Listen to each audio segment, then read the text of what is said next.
ആരാണ് പരിശുദ്ധമ്മ? ദൈവപുത്രനായ യേശുക്രിസ്തുവിന്റെ അമ്മയാണ് മറിയം. ദൈവമാതാവ് എന്ന പദവിക്ക് അർഹയായവൾ. അമ്മ തൻ വിശുദ്ധി നിറയും, അമ്മ തൻ കരുതലേകും, വചനമാം തിരുവഴിയെ അണയാമൊന്നു ചേരാം.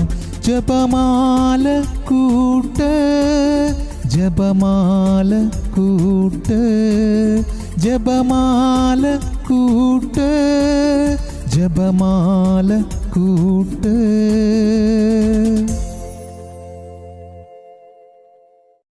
ഈശോ മിശിഹായ്ക്ക് സ്തുതിയായിരിക്കട്ടെ.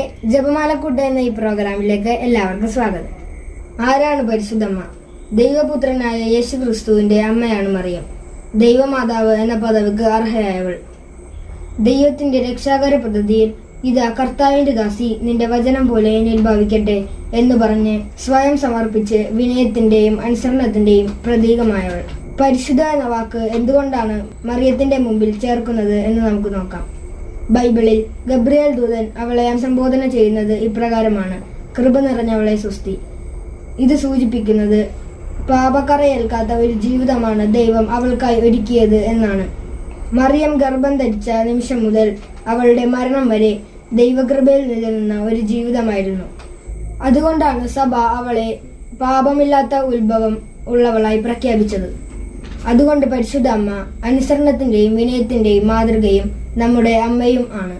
ജപമാല എന്നത് പരിശുദ്ധ അമ്മയുടെ മക്കളായ നമ്മളെ വിശ്വാസത്തിന്റെ ഒരു മനോഹരമായ ചങ്ങല കൊണ്ട് ദൈവവുമായി ബന്ധിപ്പിക്കുന്ന ഒന്നാണ്. ഈ ചങ്ങലയിൽ നാം മുറുകെ പിടിക്കുമ്പോൾ അമ്മയുടെ സംരക്ഷണത്തിൽ നാം സുരക്ഷിതരാകുന്നു. പരിശുദ്ധ അമ്മയെ നമുക്ക് സ്നേഹിക്കാം, നമ്മുടെ ഭവനങ്ങളിലേക്ക് സ്വീകരിക്കാം. ഈ ജപമാല മാസം നമുക്ക് അമ്മയോടൊപ്പമായിരിക്കാം. ആമേൻ. ജപമാല കൂട്ട്, ജപമാല കൂട്ട്, ജപമാല കൂട്ട്, ജപമാല കൂട്ട്.